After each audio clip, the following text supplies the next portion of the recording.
Buenas tardes. Damos la más cordial bienvenida a los acompañantes pedagógicos y a todos los miembros de la comunidad educativa que nos acompañan el día de hoy. Los saluda Sandra Montero y Betsabel Izarbe, de la Oficina de la Medición de la Calidad de los Aprendizajes, UMC. El día de hoy vamos a hablar sobre las características de las evaluaciones de logro de aprendizaje para este 2019. Además de los roles y responsabilidades que deben cumplir nuestros docentes y directores para poder contar con resultados confiables y transparentes en todas nuestras evaluaciones. Posteriormente se analizará el modelo de las pruebas de lectura, matemática, ciencia y tecnología de la evaluación censal y se mostrará ejemplos de cada una de ellas. Desde ya los invitamos a participar en nuestro chat online haciendo sus preguntas que serán respondidas al término de esta transmisión. Comencemos, Betsabé. Gracias, Sandra.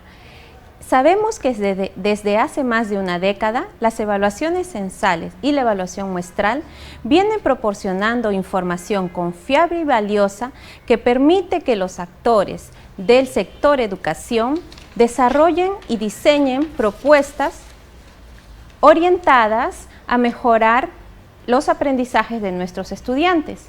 Este año se realizará la evaluación censal dirigida a estudiantes de segundo grado de secundaria y la evaluación muestral dirigida a estudiantes de segundo y cuarto grado de primaria.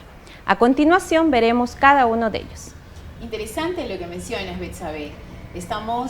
Es importante recalcar que la evaluación censal de estudiantes para este año 2019 está programada para los estudiantes de segundo año de secundaria.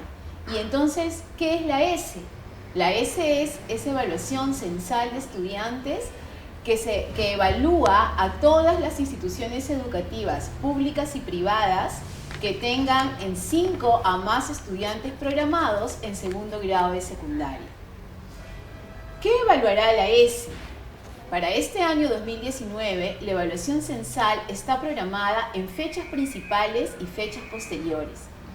Las fechas principales son 5, 6 y 7 de noviembre. El día 5 se aplicará la prueba de lectura y matemática. El día 6 la prueba de matemática y luego la prueba de lectura. El día 7 se aplica la prueba de ciencia y tecnología y luego un cuestionario al estudiante. Es importante tener en cuenta que la prueba de lectura tiene una duración de 60 minutos.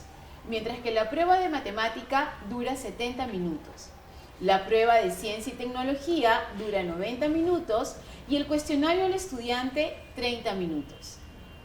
Las fechas posteriores de aplicación son 12, 13 y 14 de noviembre. Y estas fechas están programadas para aquellas instituciones educativas donde el aplicador, por razones de accesibilidad, no puede ir y volver cada día de aplicación. Es decir, tiene que pernoctar en la zona cercana a la institución educativa. ¿Y qué podemos decir de la EM, Betsabé? Sandra, la evaluación muestral se aplica a una muestra representativa de instituciones educativas públicas y privadas a nivel nacional y regional.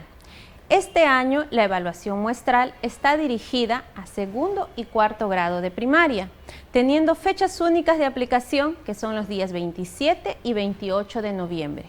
El día 27 se aplicará primero la prueba de lectura y después la prueba de matemática. Y el día 28 se comenzará con la prueba de matemática para aplicar después la prueba de lectura. Se aplicará en paralelo tanto en segundo como en cuarto grado de primaria. La duración de la prueba de lectura para segundo grado de primaria es de 50 minutos y la duración de la prueba de matemática es de 45 minutos, a diferencia de cuarto grado de primaria, que ambas pruebas tienen una duración de 60 minutos. Es importante tener en cuenta que además de las pruebas se van a aplicar cuestionarios a la comunidad educativa. Habrán cuestionarios a directores, a docentes, a los estudiantes y a los padres de familia. Estos cuestionarios nos ayudan a entender y a explicar los resultados de las evaluaciones. ¿Qué cuestionarios vamos a aplicar para este 2019, Betsabé? Bien, tenemos un cuestionario dirigido al director. que es dirigido a todos los directores de las instituciones educativas programadas en la evaluación censal y en la evaluación muestral. También tenemos cuestionarios dirigidos a los docentes. En la evaluación muestral, todos los docentes de la IE programadas, y en la evaluación censal a docentes de un grupo de instituciones educativas seleccionadas al azar. ¿Qué otros cuestionarios tenemos, Sandra? Tenemos los cuestionarios a los padres de familia. En el caso de la evaluación muestral, estará dirigido a todos los padres de familia de los estudiantes programados. Y en el caso de la evaluación censal, será dirigido solamente a padres de familia de los estudiantes con discapacidad. En el caso de los cuestionarios a los estudiantes, está dirigido a todos los estudiantes de la evaluación censal de segundo grado de secundaria. Así es, Sandra. También es importante mencionar que los directores y docentes tienen responsabilidades específicas durante el desarrollo de la aplicación. A continuación, veremos algunas responsabilidades del director. Una de las principales responsabilidades es promover la participación de toda la comunidad educativa en las evaluaciones. Recuerden que docentes, padres de familia y estudiantes cumplen un rol importante en los resultados que se obtienen de estas evaluaciones para poder mejorar la calidad educativa de los estudiantes en nuestro país. Otra responsabilidad importante es que deben brindar información al INEI cuando estos lo soliciten. También debe verificar todos los documentos que el aplicador le entregue a detalle. También el director debe informar sobre las fechas de aplicación a la comunidad educativa y asegurar la presencia de los estudiantes en las fechas de evaluación. Interesante. Además, nuestros directores deben asegurar que tanto las actividades como sus horarios internos no interfieran con las evaluaciones. Deben también coordinar con los docentes para que retiren los carteles, los papelógrafos, las infografías de las paredes de las aulas. Debe comunicar a los estudiantes de los grados a evaluar que durante las aplicaciones no deben utilizar aparatos electrónicos. Y asimismo, nuestros directores deben enfatizar en la importancia de devolver los cuestionarios que ya hemos mencionado, que son aplicados a toda la comunidad educativa. Así es, Sandra. Ahora veremos cuáles son las responsabilidades del director durante la aplicación. El director debe estar presente durante toda la jornada escolar, los días de la aplicación. También deberá asignar un ambiente exclusivo al aplicador. Deberá entregar las nóminas de matrícula y deberá convocar a todos los docentes responsables del aula. Y ya durante la aplicación de la prueba es importante que nuestros directores tengan en cuenta que no podrán permanecer dentro del aula, pero sí podrán verificar que se cumple el cronograma de aplicación según lo programado. Después de la aplicación, nuestros directores deben garantizar que los aplicadores trabajen solos, sin interrupciones en el ambiente privado. Asimismo, deben supervisar el lacrado del paquete de cuadernillos, además de firmar la declaración jurada. Este documento es muy importante porque da fe del cumplimiento de los procedimientos que se han realizado dentro de la institución educativa. Y solamente en el caso de primaria, los directores harán una verificación de las respuestas de los estudiantes según procedimientos establecidos. Muy bien, hemos visto las responsabilidades que tiene el director, pero el docente, Sandra, también tiene responsabilidades y son muy importantes. Una de ellas es que debe, antes de la aplicación de las pruebas, retirar papelógrafos, infografías y carteles de las paredes del aula donde se aplicarán las pruebas. También deberá revisar a detalle los documentos que el aplicador le entregue y leer y firmar el compromiso de confidencialidad. También debe asegurar la presencia de los estudiantes de los grados que serán evaluados los días de la aplicación y debe también asegurar que los estudiantes no utilicen celulares, equipos electrónicos o tablets durante la aplicación de las pruebas. Así es, y también durante la prueba, como ya hemos mencionado para este año, los docentes tanto de primaria como de secundaria podrán permanecer durante la aplicación dentro del aula. Sin embargo, el docente va a cumplir ciertos roles. El primero de ellos es presentar al aplicador ante los estudiantes, pedirles que sigan las indicaciones que va a dar el aplicador.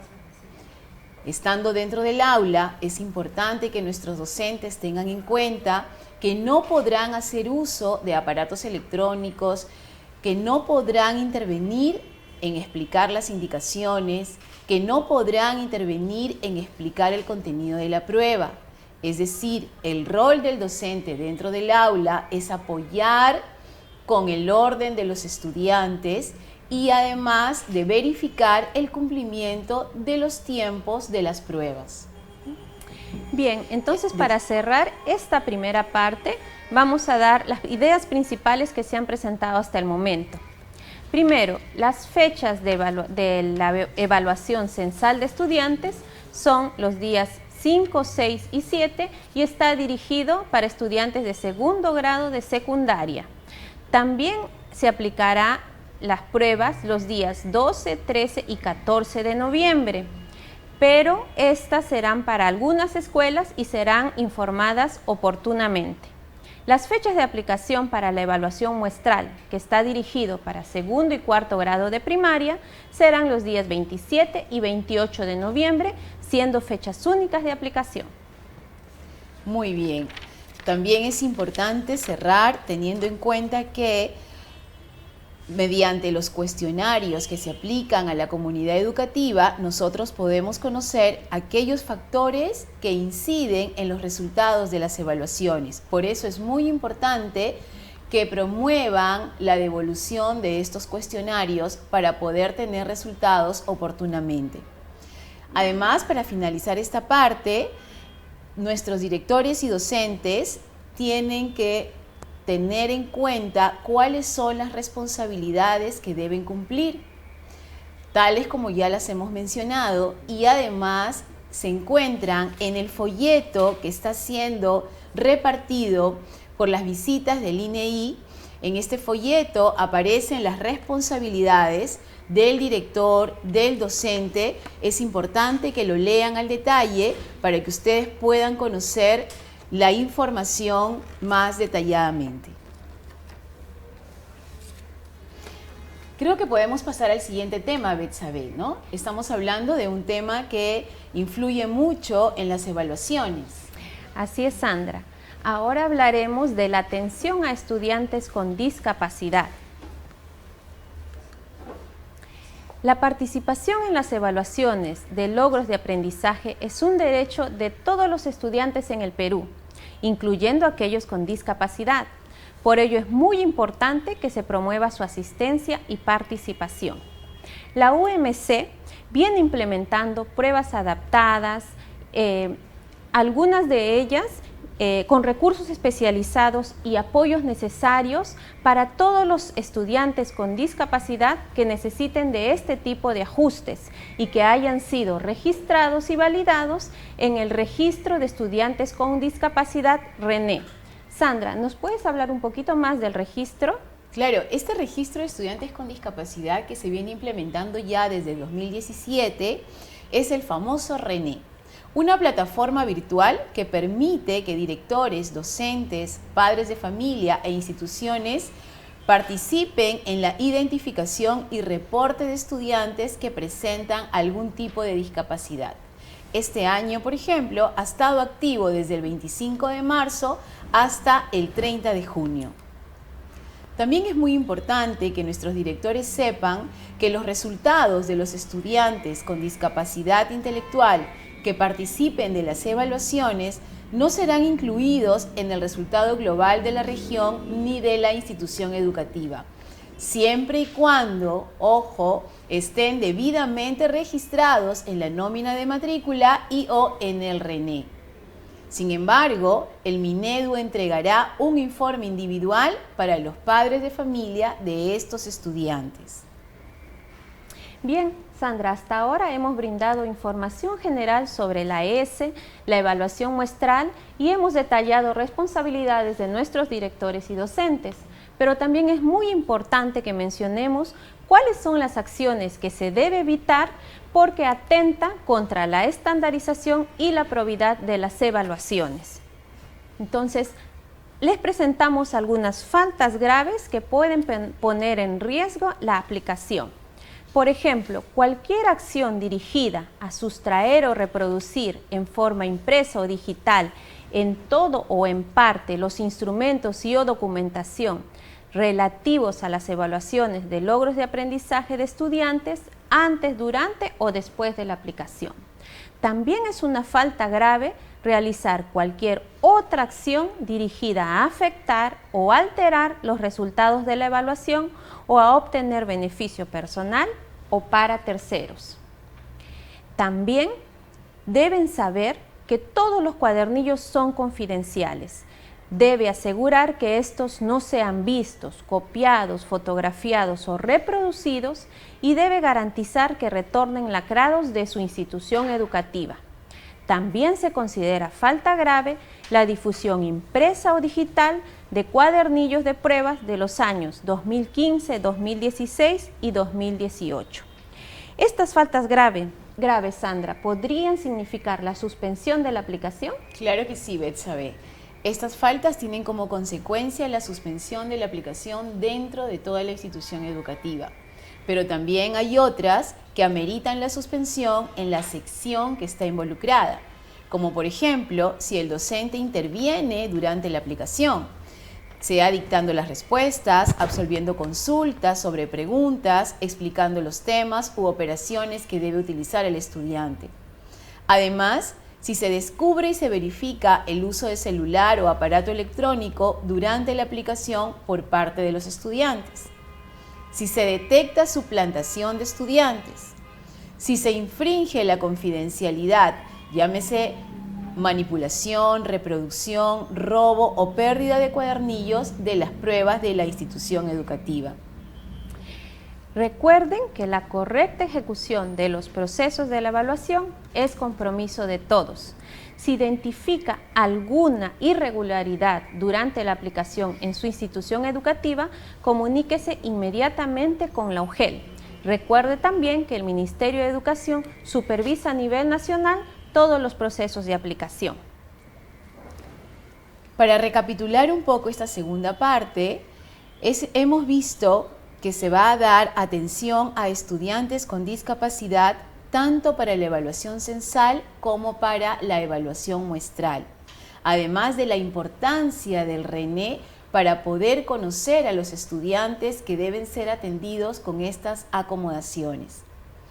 También hemos mencionado aquellas acciones que son consideradas graves y que no deberían ocurrir dentro de una institución educativa porque tienen como consecuencia la suspensión de la aplicación. Con esto estaríamos terminando esta parte de la transmisión. Nos veremos más adelante para poder absorber y responder a las preguntas que ustedes nos han hecho llegar a través del chat online. A continuación, les dejamos con el equipo de evaluación, quienes presentarán el modelo de evaluación de la ES. Muchas gracias por su atención.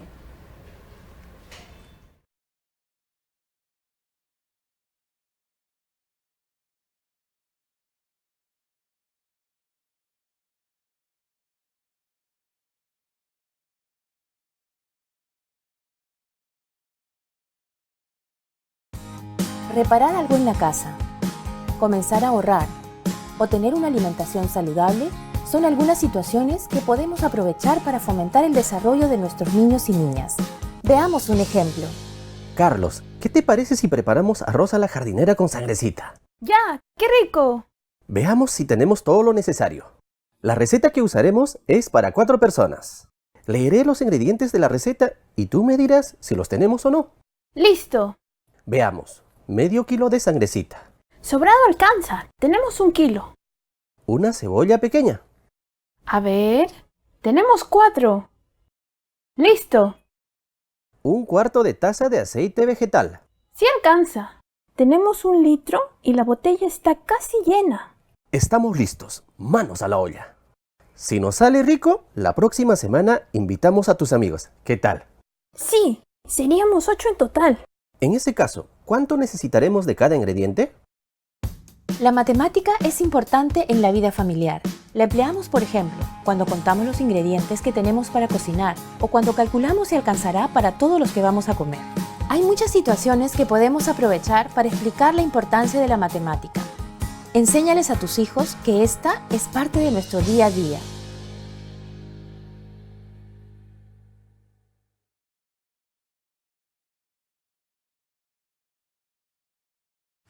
El Perú primero.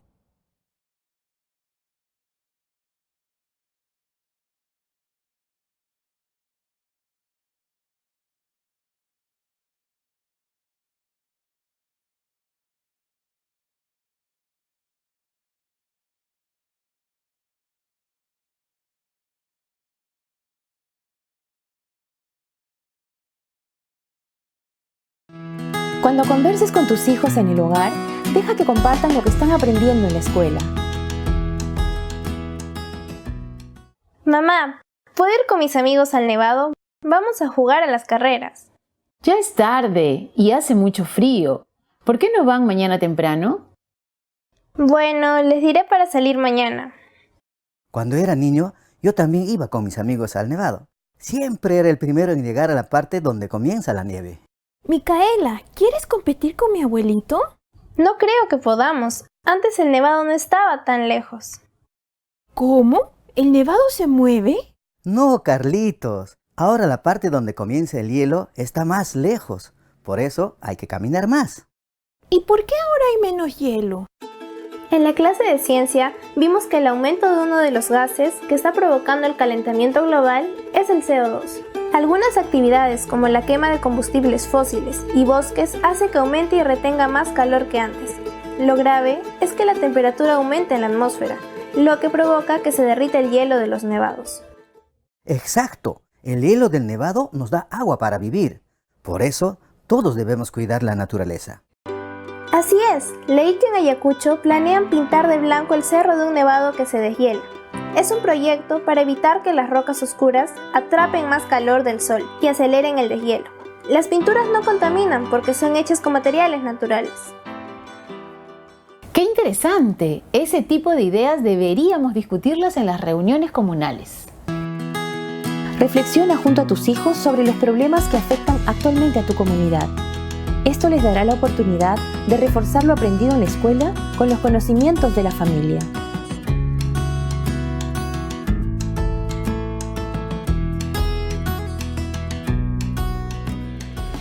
El Perú primero.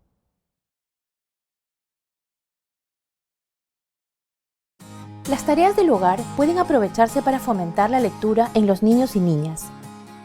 ¿Qué están cocinando? Arroz a la jardinera con sangrecita. No conozco esa receta. Yo sabía que la sangrecita solo se freía. Mira, aquí hay muchos platos con sangrecita.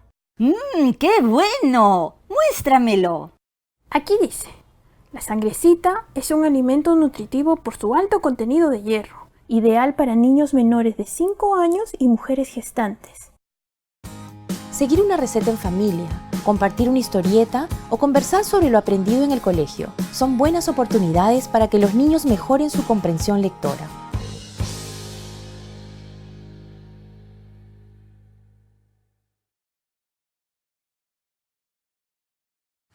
El Perú primero.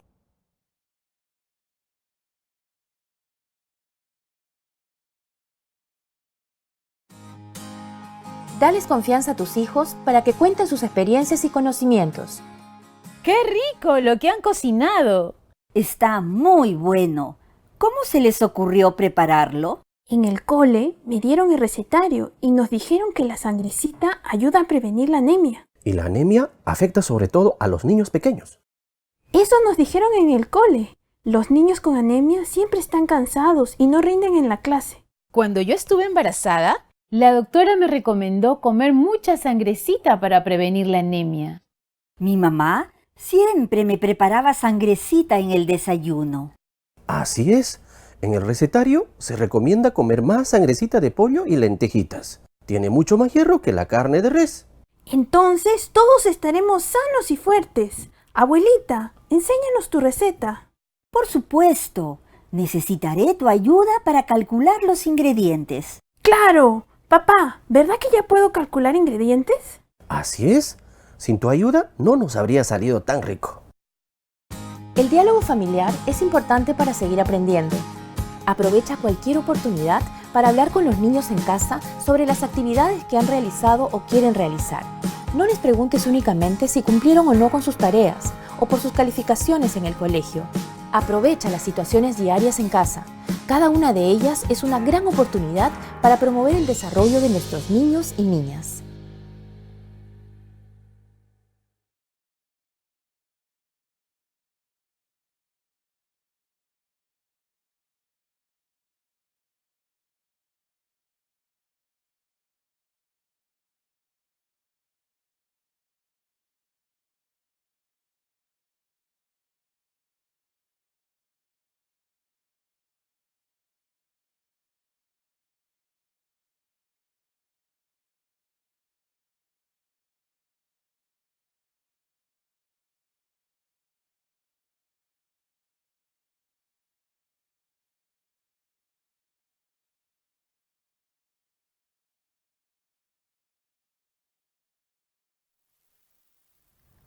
Buenas tardes, soy María Elena Marcos.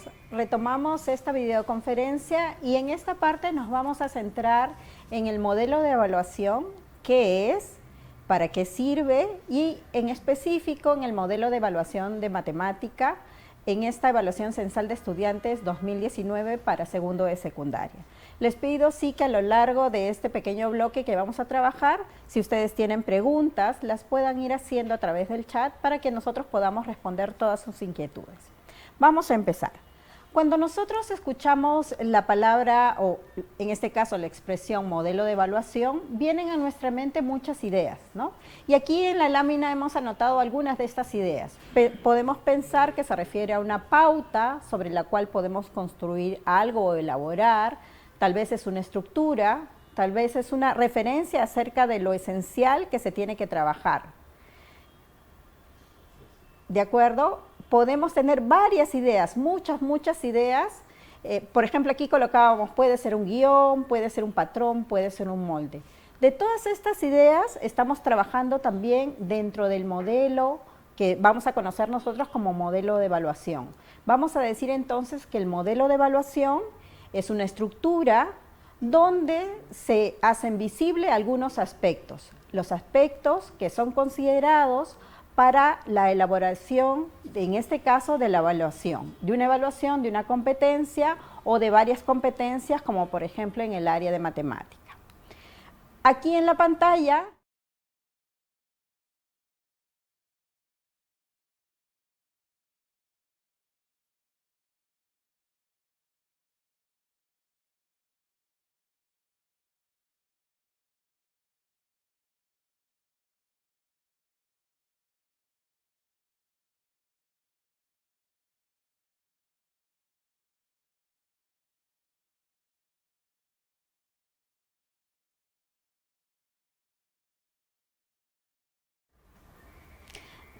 retomamos entonces las ideas que estábamos trabajando. Ahorita en la lámina podemos ver un modelo en esquema de lo que viene a ser un modelo de evaluación.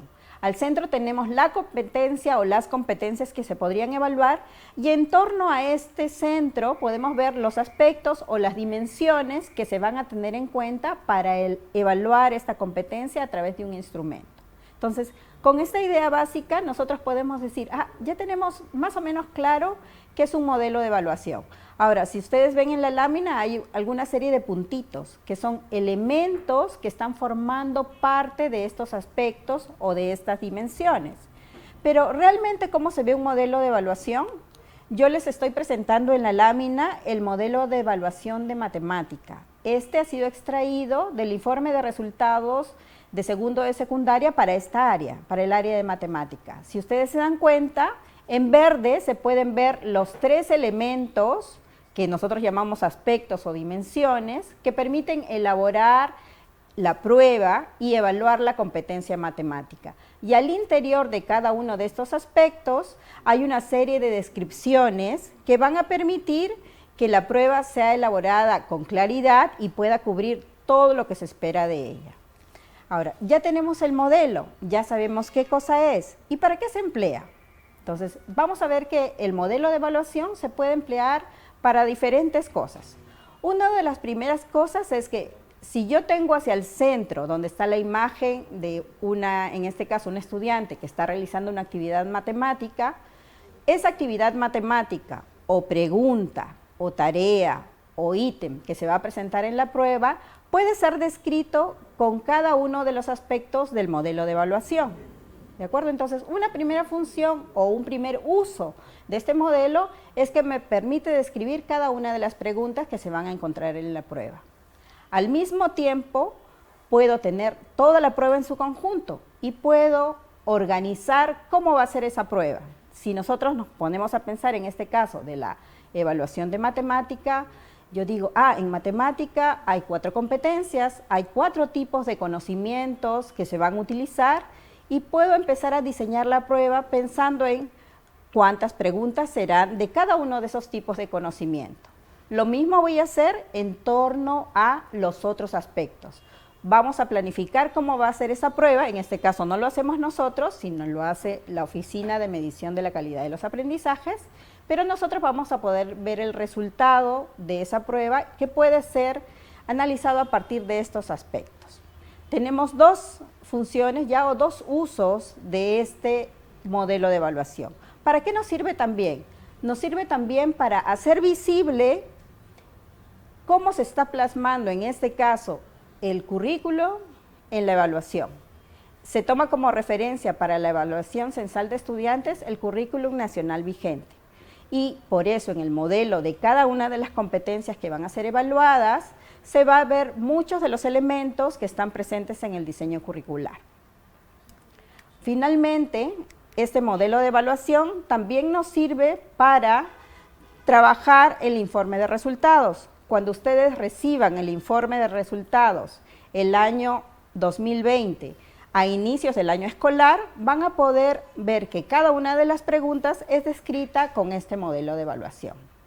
Entonces, hasta aquí ya tenemos idea de lo que es un modelo de evaluación en este caso, de los usos que se le da a este modelo de evaluación y nos vamos a centrar ahora en la evaluación de la competencia matemática, del área de matemática, que incluye 4 competencias. Este que ven aquí en la pantalla es el modelo de evaluación del área de matemática. Tiene 3 aspectos o 3 dimensiones. El primero es capacidades por competencia, el otro son los conocimientos utilizados y los contextos que se involucran. Como yo les dije, cada una de las preguntas de la prueba puede ser descritos con estos 3 aspectos. Y es lo que vamos a hacer con una pregunta extraída del informe de resultados. Tenemos la pregunta aquí.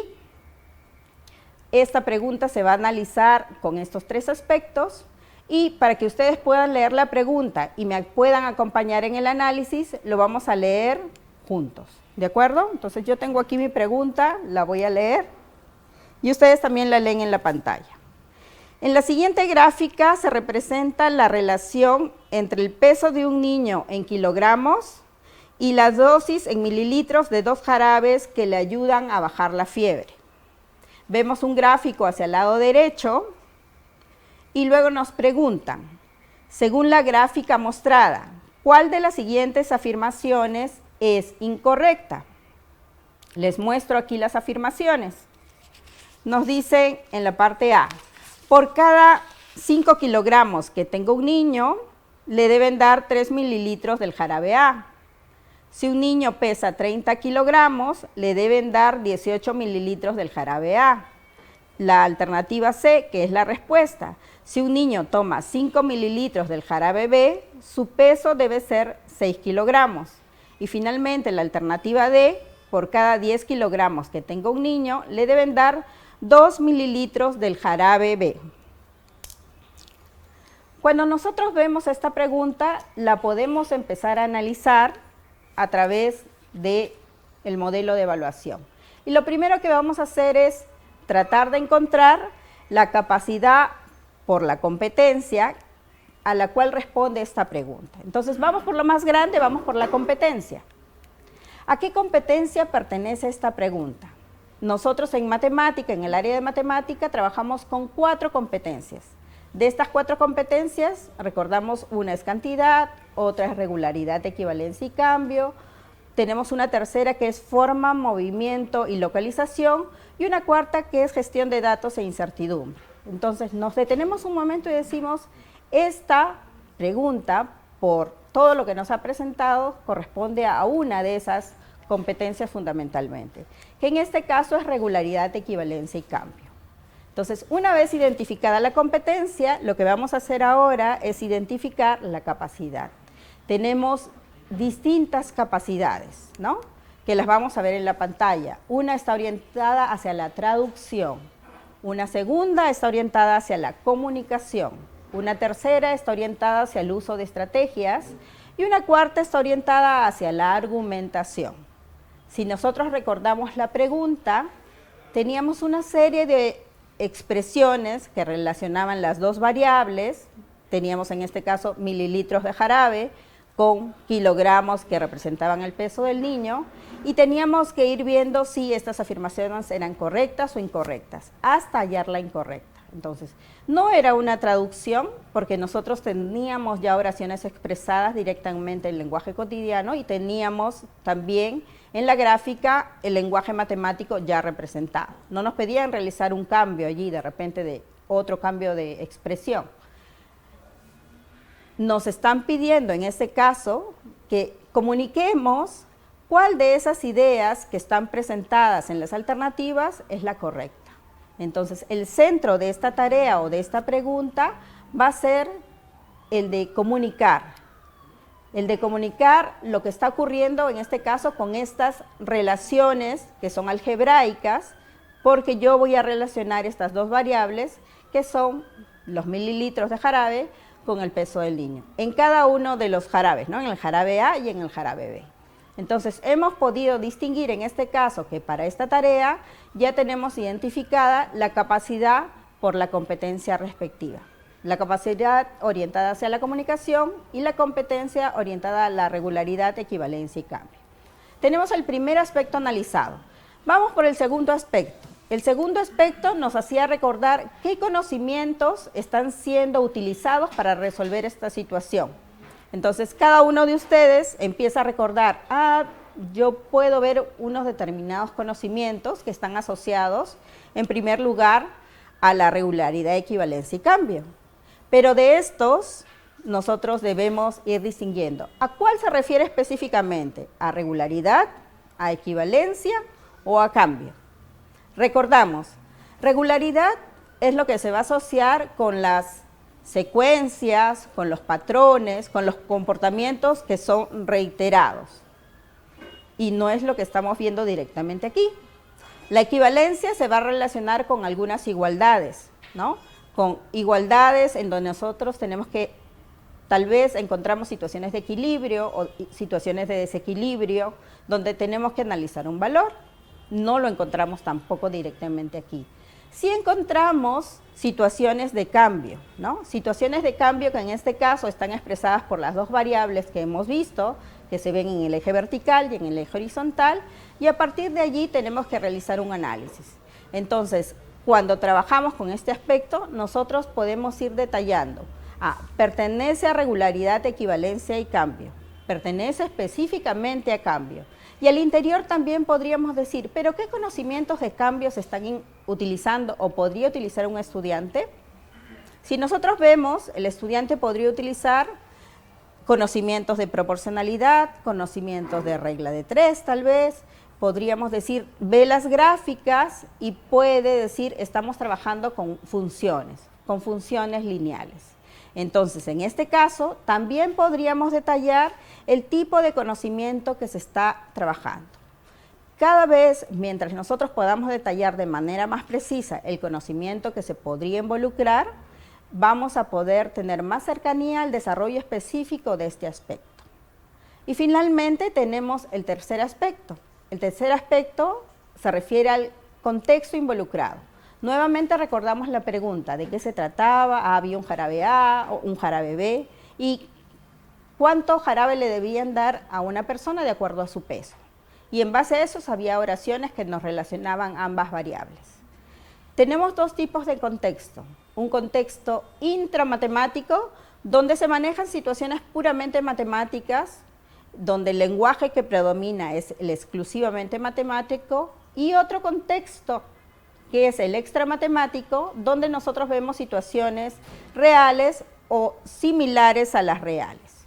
En este caso, nosotros estamos hablando de un contexto extramatemático porque nos hemos encontrado con una situación cercana a lo real. Todos hemos pasado por una circunstancia, incluso nuestros estudiantes también, donde han escuchado que a otra persona le han tenido que dar un jarabe o un medicamento y que este medicamento está asociado, muchas veces en el caso de niños, al peso. Hay una dosis, hay unas condiciones que se deben de cumplir. Como el contexto que trabaja esta tarea, esta pregunta, este ítem, está relacionado con el mundo real, vamos a decir que se trata de un contexto extramatemático. Entonces, lo que hemos visto hasta aquí es, hemos analizado qué es un modelo de evaluación, para qué sirve ese modelo de evaluación y hemos ahondado un poco más en el modelo de evaluación del área de matemática, con sus tres aspectos o dimensiones, que son las capacidades por competencia, los conocimientos utilizados y finalmente el contexto. Esto nos va a permitir comprender cómo se están elaborando y cómo van a resolver también los estudiantes las tareas o las preguntas que se presentan en la evaluación. Vamos a hacer un pequeño corte y vamos a retornar con la presentación del modelo de evaluación de comprensión lectora. Les pido que puedan hacer sus preguntas a través del chat online para responderlas al finalizar. Nos vemos en unos breves momentos.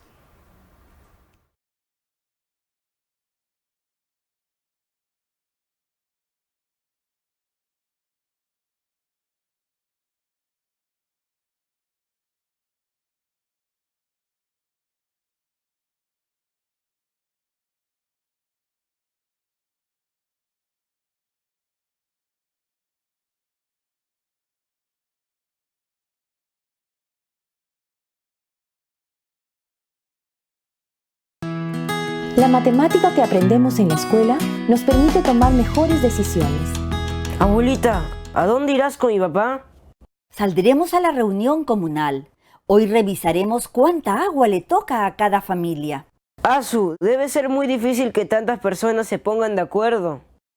En realidad, es más sencillo de lo que parece. Así es.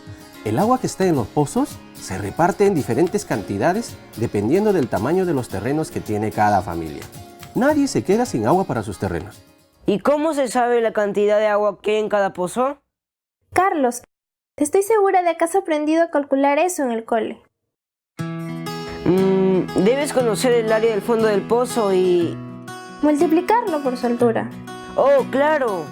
Así sabríamos aproximadamente cuánta agua llenaría ese pozo. Cuando intercambiamos experiencias cotidianas y opiniones con los hijos, estamos contribuyendo a reforzar sus conocimientos. El diálogo familiar es una de las mejores herramientas para lograrlo.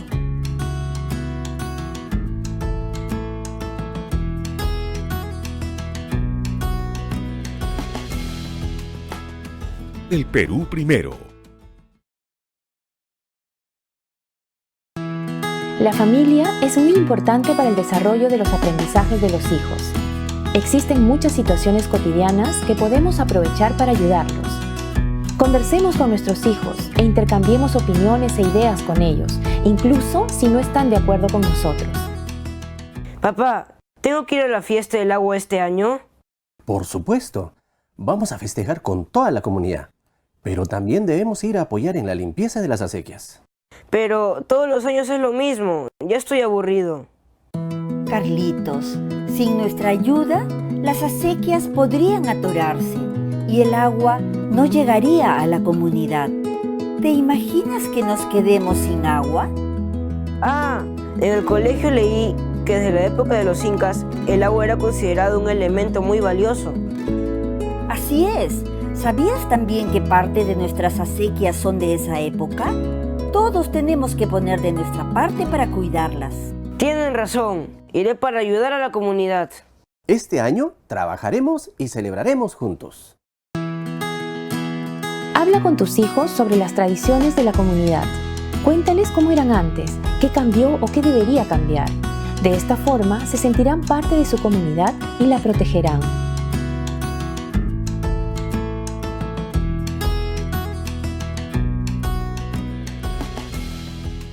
El Perú primero.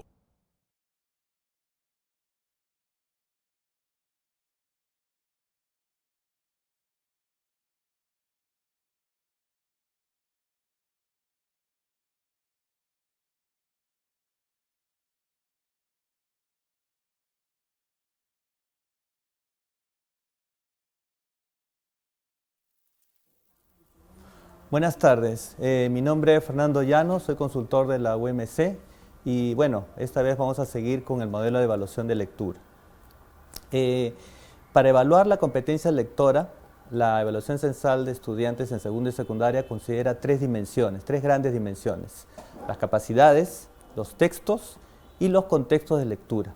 Cada una de estas dimensiones está estrechamente articulada entre sí y dan cuenta de cómo es el diseño de la evaluación censal. Veamos cada una de estas dimensiones. Tenemos, en primer lugar, obtiene información del texto escrito. Esta es una de las capacidades. La segunda capacidad es infiere e interpreta información del significado del texto. Y por último, la tercera capacidad, reflexiona y evalúa la forma, el contenido y el contexto del texto. En el primer caso, vamos a pasar a explicar la primera capacidad. En el primer caso es la capacidad que habitualmente se considera como la capacidad literal, ¿no? En esta el lector identifica, localiza información explícita en el texto. Cuando tratamos la segunda capacidad de inferencia, queremos decir cuando el lector de alguna manera lee entre líneas, establece relaciones entre las ideas de un texto, saca conclusiones, generaliza a partir de información explícita del texto. En tercer lugar, tenemos la capacidad de reflexiona y evalúa la forma, el contenido y el contexto del texto. En este caso, lo que el lector hace es un distanciamiento, digamos, del texto y asume una postura crítica, da una opinión acerca de la información que está en el texto o también puede opinar sobre el lenguaje del mismo. Pues aquí tenemos las tres grandes capacidades, considerando la primera dimensión. Pero todas estas capacidades tienen que desplegarse en algo concreto, en este caso en los textos. Y los textos precisamente vienen a ser la segunda gran dimensión del modelo de evaluación. En este caso, de acuerdo al currículo nacional, estas capacidades se despliegan en una diversidad textual.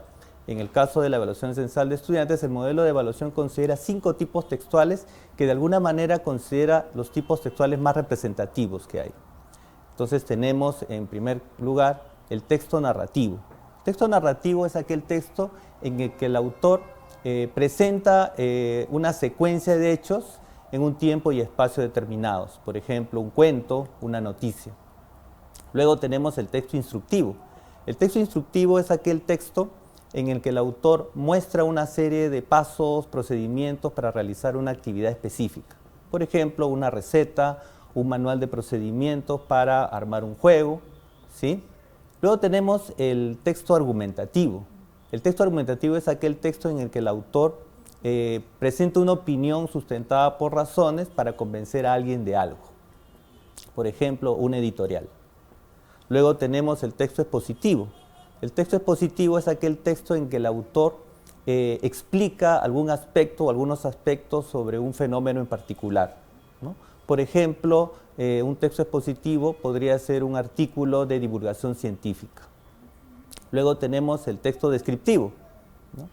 El texto descriptivo es aquel texto en el que el autor muestra o presenta una serie de características de una persona, de un animal, de una cosa, de un fenómeno, etc. Un ejemplo de texto descriptivo podría ser las características en una enciclopedia de un artículo sobre un animal en particular, ¿no? O también el retrato físico de una persona por escrito. Muy bien, acá tenemos las dos grandes dimensiones. Ahora, hay otra forma también en la cual estos tipos textuales se despliegan, hay unos formatos, ¿no? Y estos formatos que estamos considerando en la evaluación censal de estudiantes son 4. Entonces quiere decir esto que estos tipos textuales de los que hemos estado hablando, narrativo, descriptivo, expositivo, etcétera, también de alguna manera tienen un marco textual, unos soportes textuales que llamamos formatos. ¿Cuáles son estos formatos? El más conocido, el más frecuente, el más habitual, con el cual, digamos, enfrentamos a diario, son los textos de formato continuo. ¿Cuáles son estos? Aquellos textos cuya información se presenta de corrido, de seguido, ¿no? Distribuido en párrafos, a veces con algunos subtítulos. Ahí podemos ver la lámina, cuál es el ejemplo. Luego tenemos el texto discontinuo. El texto discontinuo es aquel texto en el que predomina imágenes, dibujos, básicamente una información visual, ¿no? Por ejemplo, un mapa, gráficos, tablas o una infografía como se muestra en la lámina. Luego tenemos el texto mixto. El texto mixto es aquel texto en el cual se presentan secciones continuas y discontinuas. Por ejemplo, en la lámina podemos ver un texto sobre cómo detectar billetes falsos. Ven que hay una información continua y en el centro presentan un esquema, un gráfico de las partes del billete que supuestamente podrían falsificarse, ¿no? Esta información discontinua no es solamente ilustrativa del texto, sino es complementaria de forma significativa a la información que se presenta en el texto. Luego tenemos el texto múltiple. El texto múltiple realmente está conformado por 2 textos, información por 2 autores o 2 fuentes acerca de un mismo tema o situación comunicativa. Bien, hasta aquí hemos explicado la primera dimensión, que vienen a ser las capacidades, la segunda dimensión, que vienen a ser los textos en cuanto a tipos textuales y formatos textuales, pero todas estas capacidades y textos que están vinculados estrechamente entre sí se despliegan en determinados contextos o situaciones. Y ahí tenemos la tercera gran dimensión, que es la de los contextos de lectura. Entonces, los textos pueden presentarse en un contexto público. ¿Qué quiere decir esto? Son textos que son del interés de una comunidad, de la sociedad, digamos, de una mayoría de personas. Y estos, por ejemplo, tenemos los diarios, las revistas, ¿no? Una noticia que sale en un periódico, por ejemplo, es un texto de contexto público, pues del interés social de las personas. En segundo lugar, tenemos los contextos educativos. Estos textos que están ubicados en estos contextos educativos generalmente son diseñados para procesos de enseñanza-aprendizaje y digamos, los ejemplos más digamos, habituales, más conocidos, son los libros de texto o los cuadernos de trabajo. Y por último tenemos los textos que se hallan en un contexto recreativo. Estos textos de contexto recreativo están presentados, digamos, como fuente de placer o fuente de disfrute personal, individual. Son textos de entretenimiento, ¿sí? Por ejemplo, cuentos, novelas, etc. Muy bien. Hasta aquí hemos explicado las 3 grandes dimensiones, capacidades, textos y contextos. Y vamos a finalizar este modelo de evaluación de lectura con un par de ejemplos. El primer ejemplo tiene que ver con un texto argumentativo. ¿Por qué es un texto argumentativo? Porque aquí se trata de posturas a favor y en contra del vegetarianismo. Entonces, digamos, ambas autoras, Carmen Rosa e Inés, pretenden dar razones de estar a favor y en contra del vegetarianismo. Se presentan en un formato múltiple, porque digamos tenemos 2 columnas, 2 textos, digamos, 2 textos breves, ¿no? Acerca de un mismo tema, que en este caso es el vegetarianismo. Y por último son de contexto público. ¿Por qué? Porque este artículo es presentado dentro de un diario periódico. Este texto fue aplicado en la evaluación censal de estudiantes del 2018. Y por último, vamos con el segundo ejemplo. Este es un texto de tipo expositivo. ¿Por qué es expositivo? Porque en este texto de Phineas Gage se explica las áreas de la corteza cerebral y las funciones que cumple cada una a través de un accidente, de un caso que pasó. Entonces, lo que se pretende es explicar este fenómeno y por eso es expositivo. El formato es mixto. El formato es mixto porque tenemos información continua de corrido, pero además está incrustado el gráfico de un cerebro donde están las partes de las áreas de la corteza cerebral. Y finalmente, este texto está ubicado dentro de un contexto educativo en tanto es parte de un artículo de divulgación científica que ha pretendido de alguna manera dar luces de manera didáctica sobre este fenómeno. Muy bien, hasta aquí, digamos, he presentado, digamos, el modelo de evaluación de lectura. Cualquier pregunta o inquietud o duda, digamos, puedan hacerla en el último bloque. Y a continuación vamos a presentar el modelo de evaluación de ciencia y tecnología. Muchas gracias.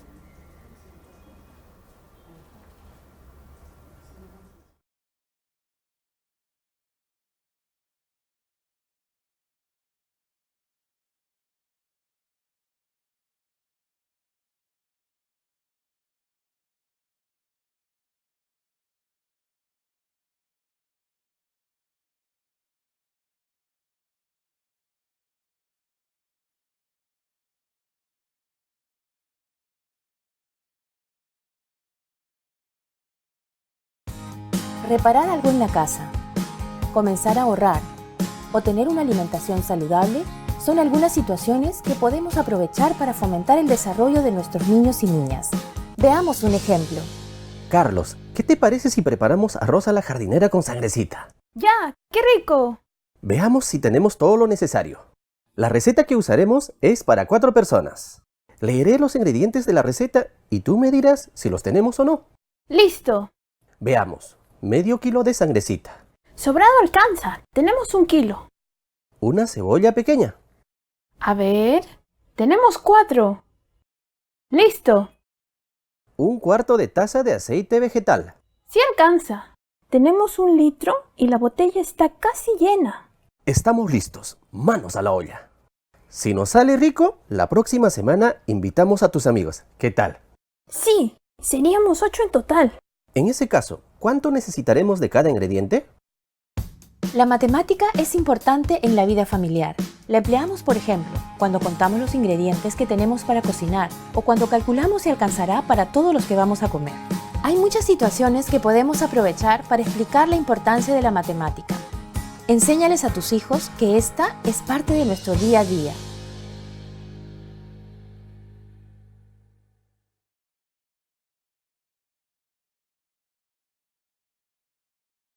El Perú primero. Cuando converses con tus hijos en el hogar, deja que compartan lo que están aprendiendo en la escuela. Mamá, ¿puedo ir con mis amigos al nevado? Vamos a jugar a las carreras. Ya es tarde y hace mucho frío. ¿Por qué no van mañana temprano? Bueno, les diré para salir mañana. Cuando era niño, yo también iba con mis amigos al nevado. Siempre era el primero en llegar a la parte donde comienza la nieve. Micaela, ¿quieres competir con mi abuelito? No creo que podamos. Antes el nevado no estaba tan lejos. ¿Cómo? ¿El nevado se mueve? No, Carlitos. Ahora la parte donde comienza el hielo está más lejos. Por eso hay que caminar más. ¿Y por qué ahora hay menos hielo? En la clase de ciencia vimos que el aumento de uno de los gases que está provocando el calentamiento global es el CO2. Algunas actividades como la quema de combustibles fósiles y bosques hace que aumente y retenga más calor que antes. Lo grave es que la temperatura aumenta en la atmósfera, lo que provoca que se derrita el hielo de los nevados. Exacto. El hielo del nevado nos da agua para vivir. Por eso, todos debemos cuidar la naturaleza. Así es, leí que en Ayacucho planean pintar de blanco el cerro de un nevado que se deshiela. Es un proyecto para evitar que las rocas oscuras atrapen más calor del sol y aceleren el deshielo. Las pinturas no contaminan porque son hechas con materiales naturales. ¡Qué interesante! Ese tipo de ideas deberíamos discutirlas en las reuniones comunales. Reflexiona junto a tus hijos sobre los problemas que afectan actualmente a tu comunidad. Esto les dará la oportunidad de reforzar lo aprendido en la escuela con los conocimientos de la familia.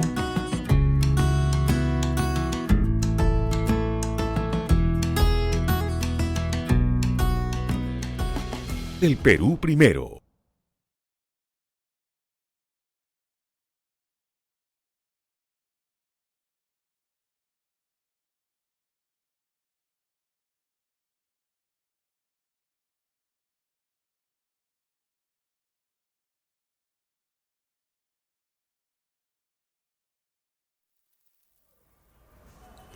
Buenas noches.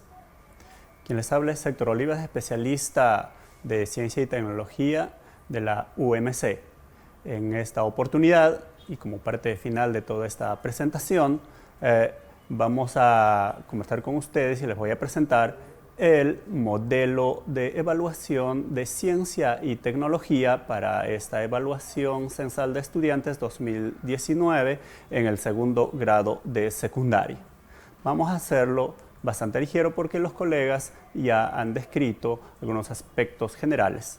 Así es que vamos a ver que en el caso de ciencia y tecnología, como en las demás áreas, la prueba tiene que tener una alineación curricular. Y precisamente lo que se evalúa en el caso de ciencia y tecnología, como en las demás áreas, son las competencias. Entonces, las tres competencias del área de ciencia y tecnología, la competencia indaga, la competencia explica y la competencia diseña, son evaluadas en esta ocasión. ¿Y qué documentos se tienen en cuenta para decir que están alineadas al currículo?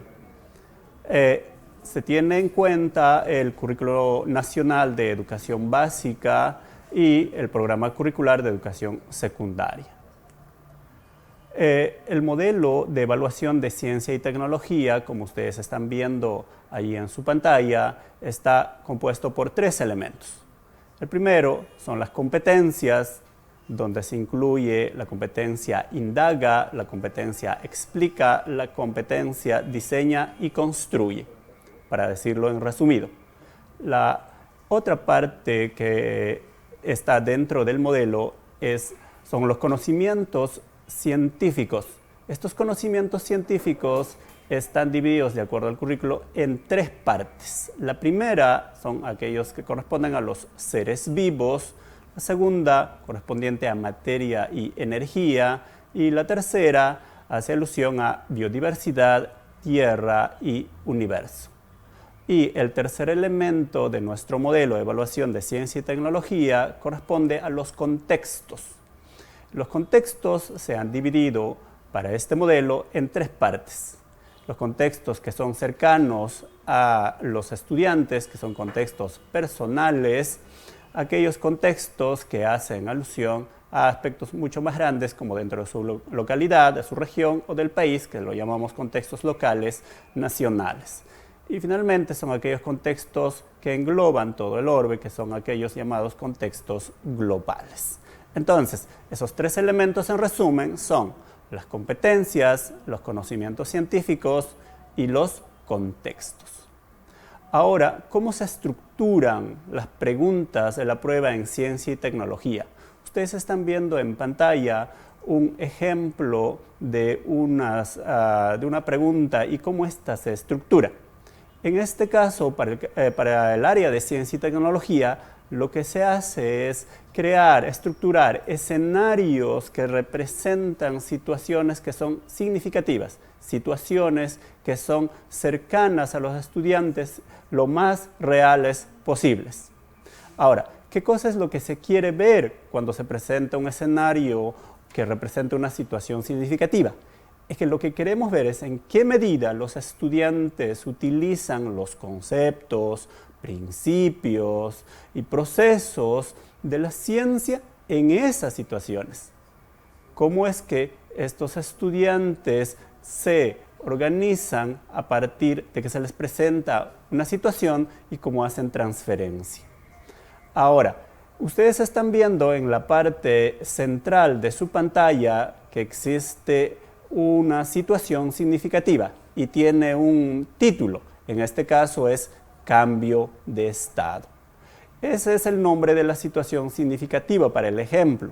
Y en un recuadro que está un poco más abajo, usted puede ver la situación significativa descrita, que habla sobre unos procesos que ocurren con respecto al hielo y la acción del calor. Luego, sobre esa situación significativa es que se elaboran las preguntas. Y los tipos de pregunta que se hacen en la evaluación censal para el caso de ciencia y tecnología son de dos tipos básicos. La primera, que se llama preguntas cerradas o de opción múltiple, y la segunda, es aquellas abiertas o de respuesta construida.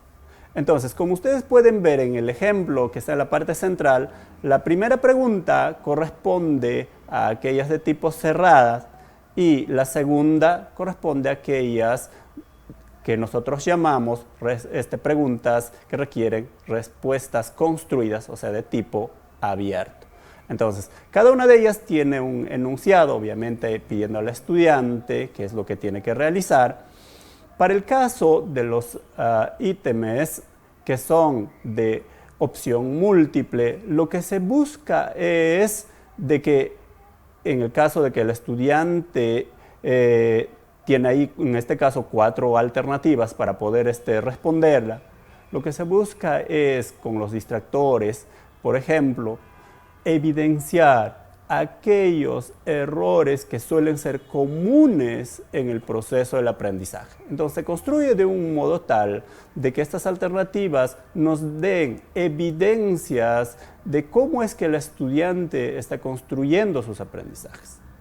En el caso de las preguntas abiertas, lo que nosotros buscamos y lo que se busca también, además para ver en qué medida estos estudiantes están logrando la competencia, es que qué estrategias estos estudiantes están utilizando para responder, qué razonamientos usan estos estudiantes para poder resolver esta tarea. ¿Qué principios, procesos, etcétera, están usando cuando hacen la transferencia en esa situación significativa? Y obviamente habrán preguntas abiertas también donde se busca conocer qué posturas tiene el estudiante con respecto a una situación sociocientífica. Entonces, ese es el modo como se pregunta en ciencia y tecnología. Ahora veamos algunos ejemplos. Este primer ejemplo que ustedes están viendo en pantalla, que tiene como título la situación significativa, bosque de eucalipto, es un ejemplo de pregunta de la competencia indaga. Si ustedes pueden ver el enunciado que está en la parte inferior, dice, ¿cuál de las siguientes preguntas planteadas por los estudiantes es una pregunta de indagación científica en ciencias naturales? Entonces, esta corresponde a la primera capacidad, donde problematiza situaciones.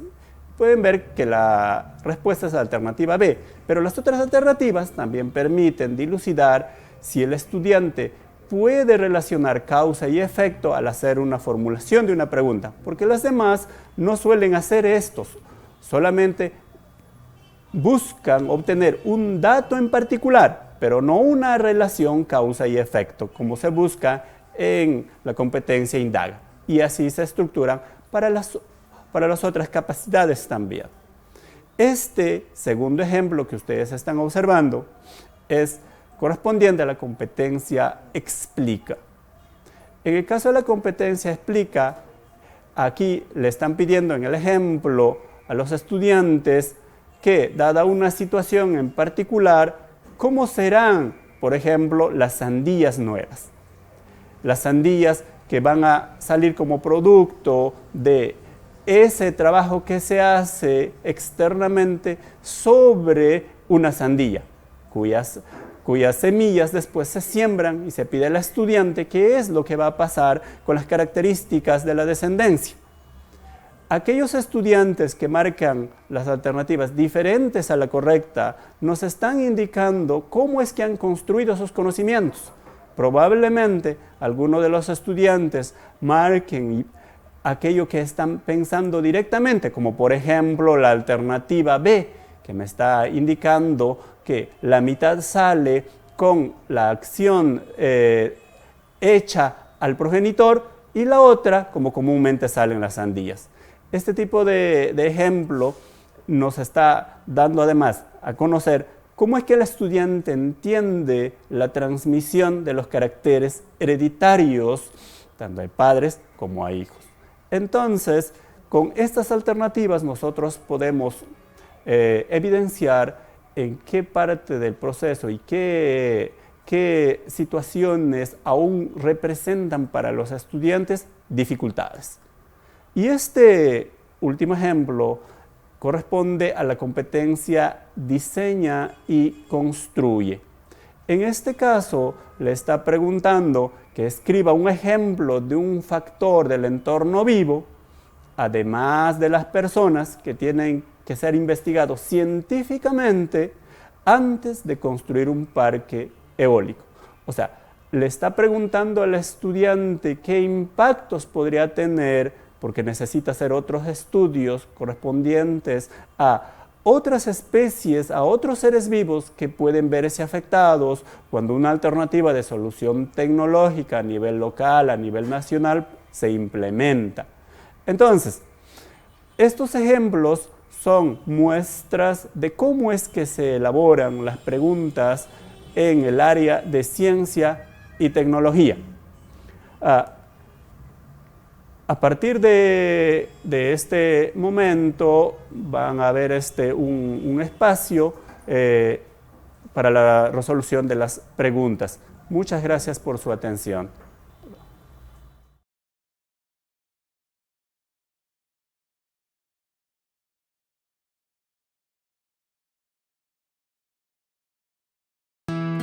La matemática que aprendemos en la escuela nos permite tomar mejores decisiones. Abuelita, ¿a dónde irás con mi papá? Saldremos a la reunión comunal. Hoy revisaremos cuánta agua le toca a cada familia. Asu, debe ser muy difícil que tantas personas se pongan de acuerdo. En realidad, es más sencillo de lo que parece. Así es. El agua que está en los pozos se reparte en diferentes cantidades dependiendo del tamaño de los terrenos que tiene cada familia.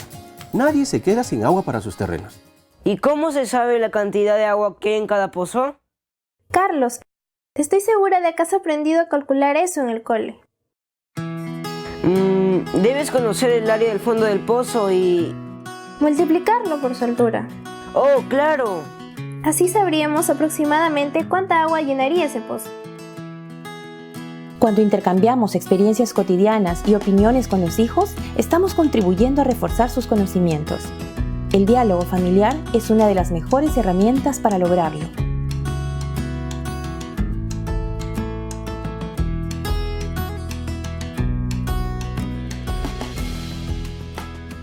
El Perú primero. Dales confianza a tus hijos para que cuenten sus experiencias y conocimientos.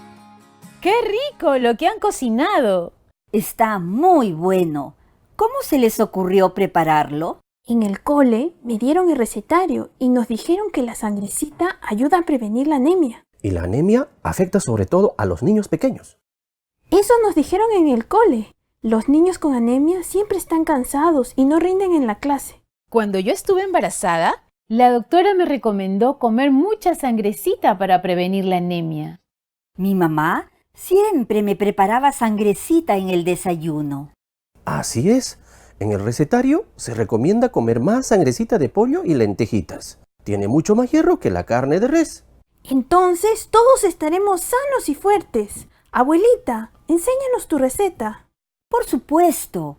Necesitaré tu ayuda para calcular los ingredientes. ¡Claro! Papá, ¿verdad que ya puedo calcular ingredientes? Así es. Sin tu ayuda no nos habría salido tan rico. El diálogo familiar es importante para seguir aprendiendo. Aprovecha cualquier oportunidad para hablar con los niños en casa sobre las actividades que han realizado o quieren realizar. No les preguntes únicamente si cumplieron o no con sus tareas o por sus calificaciones en el colegio. Aprovecha las situaciones diarias en casa. Cada una de ellas es una gran oportunidad para promover el desarrollo de nuestros niños y niñas.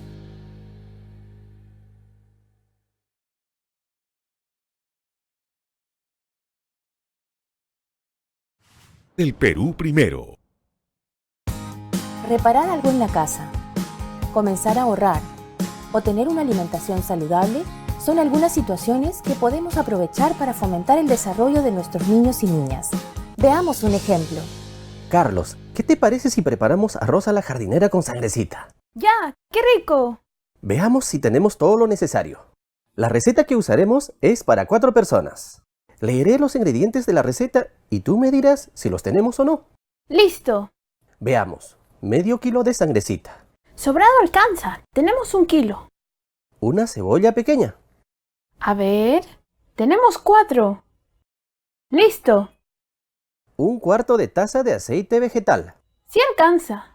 Tenemos 1 litro y la botella está casi llena. Estamos listos. Manos a la olla. Si nos sale rico, la próxima semana invitamos a tus amigos. ¿Qué tal? Sí, seríamos 8 en total. En ese caso, ¿cuánto necesitaremos de cada ingrediente? La matemática es importante en la vida familiar. La empleamos, por ejemplo, cuando contamos los ingredientes que tenemos para cocinar o cuando calculamos si alcanzará para todos los que vamos a comer. Hay muchas situaciones que podemos aprovechar para explicar la importancia de la matemática. Enséñales a tus hijos que esta es parte de nuestro día a día.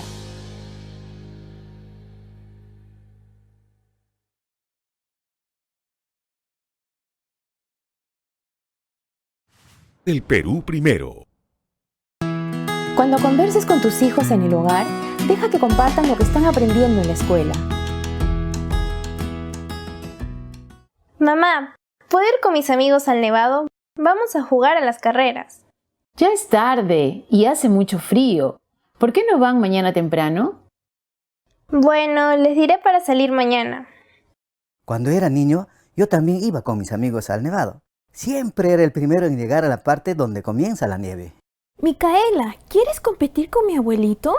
No creo que podamos. Antes el nevado no estaba tan lejos. ¿Cómo? ¿El nevado se mueve? No, Carlitos. Ahora la parte donde comienza el hielo está más lejos. Por eso hay que caminar más. ¿Y por qué ahora hay menos hielo? En la clase de ciencia vimos que el aumento de uno de los gases que está provocando el calentamiento global es el CO2. Algunas actividades como la quema de combustibles fósiles y bosques hace que aumente y retenga más calor que antes. Lo grave es que la temperatura aumenta en la atmósfera, lo que provoca que se derrita el hielo de los nevados. Exacto. El hielo del nevado nos da agua para vivir. Por eso, todos debemos cuidar la naturaleza. Así es, leí que en Ayacucho planean pintar de blanco el cerro de un nevado que se deshiela. Es un proyecto para evitar que las rocas oscuras atrapen más calor del sol y aceleren el deshielo. Las pinturas no contaminan porque son hechas con materiales naturales. ¡Qué interesante! Ese tipo de ideas deberíamos discutirlas en las reuniones comunales. Reflexiona junto a tus hijos sobre los problemas que afectan actualmente a tu comunidad. Esto les dará la oportunidad de reforzar lo aprendido en la escuela con los conocimientos de la familia.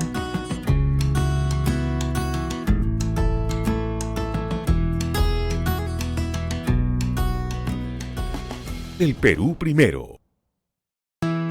La familia es muy importante para el desarrollo de los aprendizajes de los hijos. Existen muchas situaciones cotidianas que podemos aprovechar para ayudarlos. Conversemos con nuestros hijos e intercambiemos opiniones e ideas con ellos, incluso si no están de acuerdo con nosotros. Papá, ¿tengo que ir a la fiesta del agua este año? Por supuesto. Vamos a festejar con toda la comunidad. Pero también debemos ir a apoyar en la limpieza de las acequias. Pero todos los años es lo mismo. Ya estoy aburrido. Carlitos, sin nuestra ayuda, las acequias podrían atorarse y el agua no llegaría a la comunidad. ¿Te imaginas que nos quedemos sin agua? Ah, en el colegio leí que desde la época de los incas el agua era considerado un elemento muy valioso. Así es. ¿Sabías también que parte de nuestras acequias son de esa época? Todos tenemos que poner de nuestra parte para cuidarlas. Tienen razón. Iré para ayudar a la comunidad. Este año trabajaremos y celebraremos juntos. Habla con tus hijos sobre las tradiciones de la comunidad. Cuéntales cómo eran antes.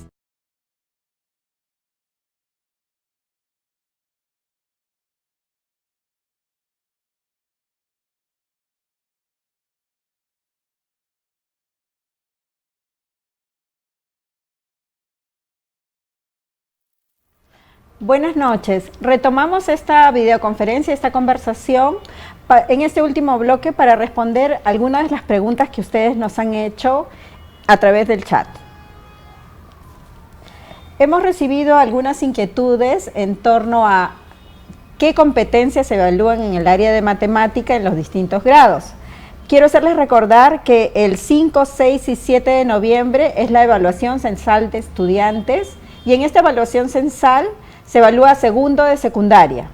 ¿Sí? En segundo de secundaria se evalúan las 4 competencias, como lo hemos explicado en el modelo de evaluación, pero en el caso de segundo de primaria y cuarto de primaria hay una evaluación muestral. Esta evaluación muestral es el 27 y 28 de noviembre. Y aquí hay una diferencia. En segundo grado de primaria solo se evalúa la competencia referida a resolución de problemas de cantidad, solamente esa competencia. Y en cuarto grado de primaria, también en la EM, se evalúan todas las competencias del área de matemática. Luego nos han preguntado acerca de, tal vez a través del ejemplo que presentamos, nos dicen, entonces cuando se evalúa una pregunta se refiere a una competencia, ¿solamente se moviliza una de las capacidades? Y creo que esta es una muy buena pregunta, ¿no? Cuando nosotros tenemos una tarea o una pregunta, de hecho se ponen en juego todas las capacidades. Incluso podrían ser capacidades que pertenecen a otra competencia. En el ejemplo que nosotros vimos, por ejemplo, el estudiante tenía que calcular. Por lo tanto, hacía uso de estrategias también, sus estrategias de cálculo.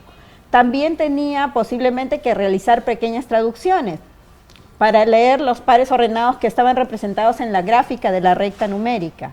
Sin embargo, en esta tarea predominaba una capacidad, que era la que estaba orientada a comunicar su comprensión sobre la relación que existía entre estas dos variables.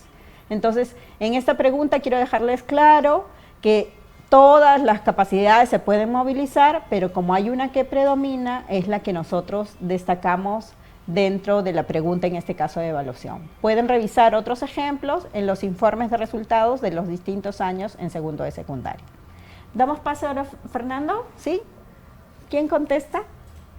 Sí. Algunos de nuestros compañeros, Fernando. Yeah, okay. Bien, otra vez aquí de nuevo. Bueno, hay 2 preguntas que nos han hecho por el chat en cuanto al modelo de evaluación de lectura. Una es que quieren que expliquemos un poquito la capacidad de reflexión sobre la forma. ¿Sí? Entonces, quieren algún ejemplo. A ver, un ejemplo de reflexión sobre la forma, por ejemplo, puede ser cuando se pregunta por algún uso particular del lenguaje en el texto. Si utiliza un lenguaje coloquial, no coloquial, ¿por qué lo podría usar? Otra podría ser sobre algunos signos de puntuación, el uso de paréntesis, por ejemplo, el uso de las comillas, ¿no? Que tienen determinada función, pero depende del texto, depende de la parte donde está el texto. En todo caso, pueden encontrar muchos más ejemplos en los informes de resultados de la ESE, que en segundo y secundaria vienen siendo aplicados desde el 2015. Quiere decir que tenemos por lo menos 3 informes, ¿no? Del 2015, 2016 y 2018, donde pueden encontrar otros ejemplos más. Y por último, una pregunta más que me hicieron era cuántas preguntas tenía la prueba de lectura. ¿Sí? A ver, la prueba de lectura es aplicada en 2 días. El primer día contestan los alumnos 25 preguntas, el segundo día también 25 preguntas. Y me preguntan también si todas las preguntas son cerradas o de alternativas. El primer día se van a aplicar también, dentro de las 25 van a haber 2 preguntas abiertas y el segundo día también van a haber otras 2 preguntas abiertas, ¿no? De acuerdo. De acuerdo. A través del chat también nos han llegado otras preguntas para el caso del área de ciencia y tecnología. Uno de los usuarios nos pregunta con respecto a los ejemplos de contextos en el caso de ciencia y tecnología. Cuando se habla de contextos, por ejemplo, en el caso del contexto más cercano, que consideramos nosotros el contexto personal, podría ser un ejemplo muy claro aquello relacionado al aseo personal, el cepillado de los dientes, el lavado de las manos, etc. En el caso de los contextos que ya abarcan mucho más espacio, en este caso los contextos locales, contextos nacionales, pueden darse algunos ejemplos. Tenemos el caso, por ejemplo, en el ejemplo que se mostró en la pregunta número 3, habla sobre parques eólicos y está hablando sobre Marcona. Entonces, en este caso en particular, ese contexto es un contexto nacional, pero también ese parque eólico puede darse en otros lugares. Entonces, para el caso en particular, el contexto nacional, pero también puede hablarse de un contexto global cuando se habla de parques eólicos que se pueden construir en otros lugares fuera del territorio nacional. En el caso de los contextos globales, puede darse, por ejemplo, la contaminación ambiental, que es un caso bastante conocido, el calentamiento global, etc. También un usuario nos ha preguntado con respecto a si se incluyen en estas pruebas a aquellos estudiantes con necesidades educativas especiales. Sí, también todos nuestros estudiantes tienen el derecho de participar en estas pruebas. Para ellos, ya como se ha venido diciendo al inicio, se hacen las debidas acomodaciones con respecto a la prueba y el modo como se aplica la prueba. Gracias. Bueno, les agradecemos mucho su atención, la participación también a través del chat y quedamos hasta una siguiente oportunidad. Buenas noches y muchas gracias.